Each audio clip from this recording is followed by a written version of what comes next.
السلام علیکم ورحمۃ اللہ وبرکاتہ۔ الحمد للہ رب العالمین والصلاة والسلام علی سید الانبیاء والمرسلین وعلی آلہ وصحبہ اجمعین، اما بعد۔ محترم ناظرین، بدشگونی اور اسلام سیریز میں آپ تمام کا خیر مقدم۔ آج کا ٹاپک ہے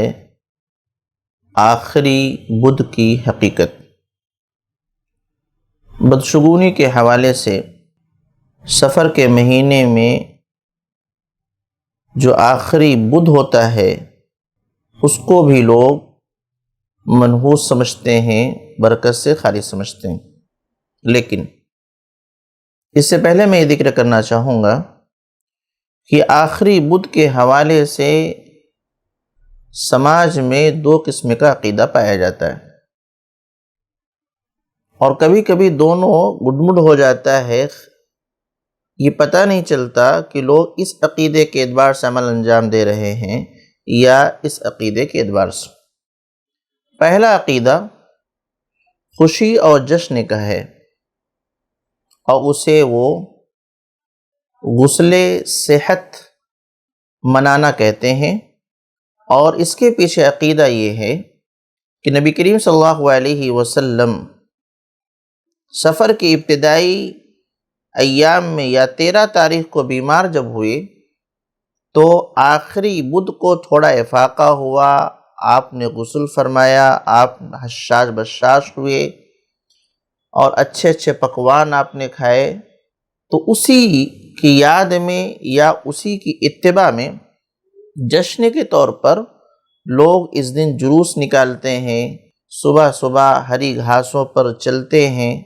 اور قسم قسم کے پکوان پکائے جاتے ہیں، تقسیم کیے جاتے ہیں، اور ایک خاص پکوان چوری کے رسم کی ادائیگی ہوتی ہے۔ چوری یعنی گھی کا اور چورا ٹائپ کا بنتا ہے، یہ بھی ایک کھانے کی چیز ہے۔ تو یہ سب خوشی کی وجہ سے کیا جاتا ہے، اور وجہ کہ نبی صلی اللہ علیہ وسلم کی شفایابی ملنے کے بعد یا تھوڑا افاقہ ہونے کے بعد غسل کیا آپ نے اور اچھے اچھے پکوان کھائے۔ دوسرا عقیدہ آخری بدھ کے حوالے سے ہے کہ یہ بہت منحوس ہوتا ہے، اس میں سب سے زیادہ بلائیں نازل ہوتی ہیں۔ کیا ہے وجہ؟ اس میں ایک وجہ یہ ہے کہ نبی کریم صلی اللہ علیہ وسلم اس دن بیمار ہوئے ہیں۔ جیسا کہ میں نے ذکر کیا کہ صحیح بات یہی ہے کہ نبی کریم صلی اللہ علیہ وسلم سفر کے آخری ایام میں، اور بعض مورخین نے لکھا ہے، سیرت نگاروں نے، کہ سفر کے آخری بدھ سے نبی کریم صلی اللہ علیہ وسلم کی بیماری کا آغاز ہوا۔ تو اس آغاز کی وجہ سے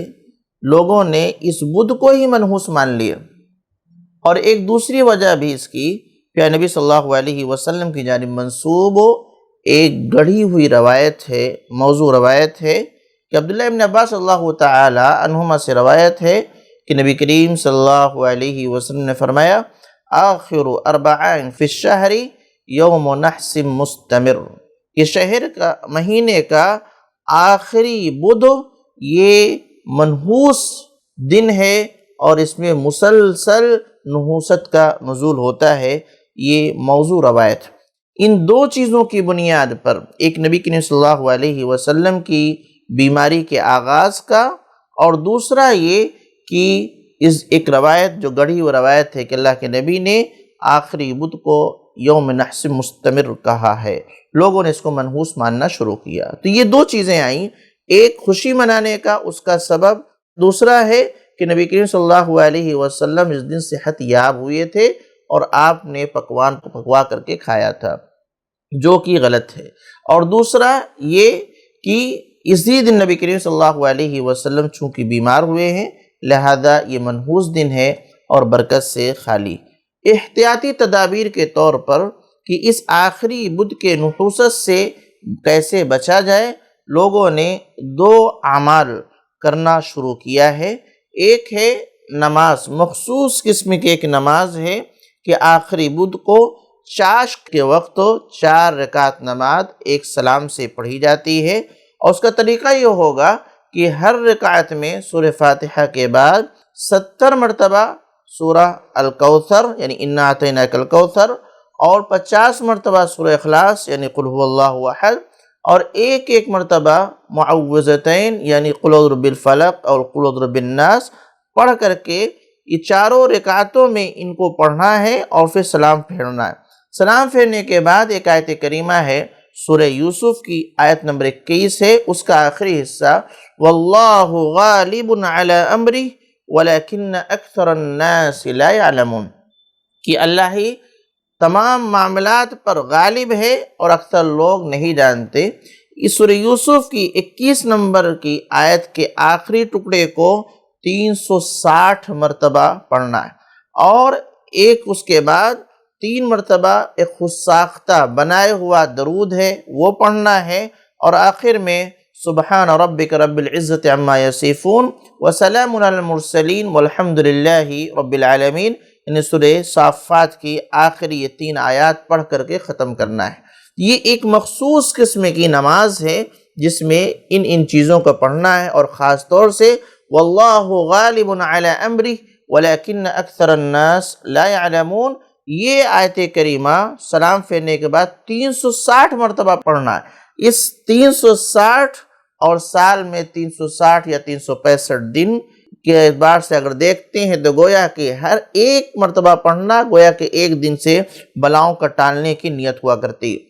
اور دوسرا ایک عمل ہے مخصوص قسم کا ایک ذکر ہے کہ لوگ مغرب اور عشاء کے درمیان ایک ایسے شخص کے پاس جمع ہوتے ہیں جس کو لکھنا آتا ہے، اور وہ ایک پرزے پر کاغذ کے ایک ٹکڑے پر ان آیات کو لکھتا ہے جس میں سلام کا ذکر ہے۔ قرآن کریم میں سے 7 آیات کا وہ انتخاب کرتا ہے اور ان کو ان پرزوں پر لکھ کر کے انہیں دیتا ہے، اور وہ اس کو پانی میں ڈال کر پیتے ہیں اور لوگوں کو ہدیہ اور تحفہ دیتے ہیں۔ وہ آیات ہیں سلام قولا من رب الرحیم سورہ یاسین آیت نمبر 58، سلام علی نوح فی العالمین سورہ صافات آیت نمبر 79، سلام علی ابراہیم سورہ صافات آیت نمبر 109، سلام علی موسیٰ و ہارون سورہ صافات آیت نمبر 120، سلام علی الیاسین سورہ صافات آیت نمبر 130، سلام علیکم طبتم فادخلوها خالدین سورۃ الزمر آیت نمبر 73، سلام ہی حتی مطلع الفجر سورۃ القدر آیت نمبر 5۔ ان 7 آیات کو وہ لکھ کر کے لوگوں کو دیتا ہے، اور لوگ پرزی لے کر کے پانی میں ڈالتے ہیں، اس کو پیتے ہیں اور دوسروں کو تقسیم کرتے ہیں، اس عقیدے کے ساتھ کہ اس عمل سے وہ آخری بدھ کے نحوست سے، اس کی بلاؤں سے، پریشانیوں سے وہ محفوظ ہو جائیں گے۔ تو یہ آخری بدھ کے حوالے سے 2 مخصوص عمل لوگ بطور احتیاط یا احتیاطی تدابیر کے طور پر کرتے ہیں۔ سوال یہ ہے کہ آخری بدھ کو غلط ماننا، منحوس ماننا، برکت سے خالی ماننا، اور دوسرا احتیاطی تدابیر کے طور پر اس مخصوص نماز کو پڑھنا، اس مخصوص کو ذکر کو کرنا کیسا ہے؟ تو اس میں سب سے پہلی بات یہ ہے کہ جشن منانا جو ایک عقیدہ لوگوں کا ہے، اور یہ وجہ یہ بنی تھی، لوگوں نے بنا رکھا ہے کہ نبی کریم صلی اللہ علیہ وسلم کو آخری دن آخری بدھ کو افاقہ ہوا تھا، آپ نے نہایا تھا اور اس کے بعد اچھے پکوان کھائے تھے۔ تو حقیقت یہ ہے کہ اس طرح کا کوئی واقعہ نبی کریم صلی اللہ علیہ وسلم کی سیرت طیبہ میں ثابت نہیں۔ جب واقعہ ہی ثابت نہیں ہے تو اس طریقے کا جشن منانا بھی یہ درست نہیں ہوا۔ سوال دوسرا یہ ہے کہ اگر بائی چانس ہم مان لیں کہ اللہ کے نبی صلی اللہ علیہ وسلم کو شفا ملی تھی اس دن، تو کیا اللہ کے نبی نے ایسا کوئی جشن منایا؟ اگر نبی نے منایا ہے تب تو ٹھیک ہے، ہم بھی منا سکتے ہیں، لیکن اس کا بھی کوئی ثبوت کسی بھی حدیث کی کتابوں میں یا سیرت کی کتابوں میں نہیں ملتا ہے۔ بلکہ ایک معاملہ اس کے برعکس ہے کہ یہ جشن جو منایا جاتا ہے، ممکن ہے ہم اللہ کے نبی صلی اللہ علیہ وسلم سے عقیدت اور محبت کے نام پہ مناتے ہوں، لیکن یہ انجانے میں یہ ہم نبی کریم صلی اللہ علیہ وسلم کی شان میں گستاخی کر بیٹھتے ہیں۔ کیونکہ صحیح واقعے کی روشنی میں کہ نبی کریم صلی اللہ علیہ وسلم کی بیماری کا آغاز، وہ بیماری جس میں نبی کریم صلی اللہ علیہ وسلم کا انتقال ہوا، وہ سفر کا آخری بدھ تھا، لہذا اگر اس بدھ کے دن جس دن نبی صلی اللہ علیہ وسلم بیمار ہوئے کوئی جشن مناتا ہے تو یہ نبی کریم صلی اللہ علیہ وسلم کی عقیدت کی دلیل نہیں، آپ سے محبت کی دلیل نہیں، بلکہ نفرت اور بغض کی دلیل ہے، جیسا بعض لوگوں نے ذکر کیا ہے کہ یہودیوں نے اس دن جشن منایا تھا۔ دوسری بات منحوس سمجھنا، نبی کریم صلی اللہ علیہ وسلم اگر واقعتاً سفر کے آخری بدھ کو بیمار ہوئے اور اس کی وجہ سے منحوس مانا جا رہا ہے، تو میں یہ کہتا ہوں کہ اگر اس کو منحوس مانتے ہیں تو اس سے کہیں زیادہ ربیع الاول کے مہینے کو منحوس ماننا چاہیے، کیونکہ اس میں نبی کریم صلی اللہ علیہ وسلم کا تو انتقال ہو گیا ہے۔ جب انتقال ہوا ہے لوگوں نے اس میں جشن منانا شروع کیا، ربیع الاول کے مہینے میں جشن عید میلاد النبی مناتے،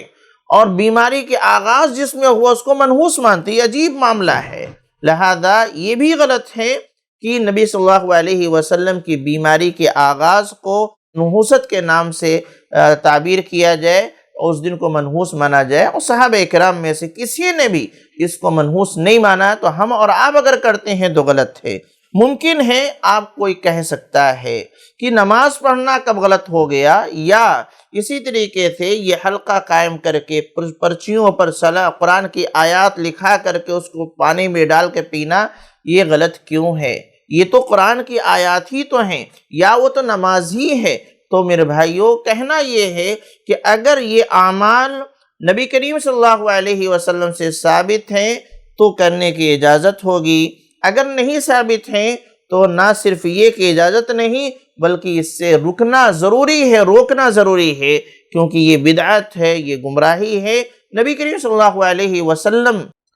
کی احادیث کا مطالعہ کر جائیں اور سیرت طیبہ کا مطالعہ کر جائیں، کہیں بھی نبی کریم صلی اللہ علیہ وسلم نے اس مخصوص قسم کی نماز کو نہ تو پڑھا ہے، نہ صحابہ کرام کو اس کی تلقین کی ہے، نہ سلام علی نوح فی العالمین جیسی آیات کو پریشانیوں اور مصیبتوں سے بچنے کے لیے آپ نے اس کو لکھ کر کے صحابہ کرام کو دیا ہو اور انہوں نے پانی میں ڈال کے اس کو پیا ہو یا ہدیہ تحفہ۔ لہذا جو کام نبی سے ثابت نہیں اسے ہمیں نہیں کرنا چاہیے، کیونکہ وہی بدعت ہے۔ اما عائشہ رضی اللہ تعالیٰ عنہ فرماتی ہیں کہ آپ نے فرمایا من احدث فی امرنا ھذا ما لیس منہ فہو رد، کہ جو شخص ہمارے دین میں کوئی ایسی چیز ایجاد کر دے جو ہمارے دین کا حصہ نہیں تھا، دین کے نام پہ ایجاد کیا ہے تو وہ مردود ہے، وہ ما لیس منہ جو اس کا حصہ نہیں تھا کسی نے بڑھا دیا ہے تو مردود و رد کر دیا جائے گا۔ اور صرف یہ معاملہ نہیں کہ رد کر دیا جائے گا بلکہ وہ بدعت ہے، بدعت کے غلط اثرات یا برے اثرات دنیا میں بھی ہیں اور آخرت میں پیارے نبی صلی اللہ علیہ وسلم کے ہاتھوں سے جام کوثر نصیب نہ ہوگا۔ وہ تفصیلی روایت ہے۔ الہ میں کہنا سننا زیادہ عمل کی توفیق دے، ہمیں صحیح اسلامی عقیدہ، صحیح اسلامی تعلیمات سے روشناس فرما اور اسی پر ہم تمام کو باقی رکھ، آمین تقبل رب العالمین۔ والسلام علیکم ورحمۃ اللہ وبرکاتہ۔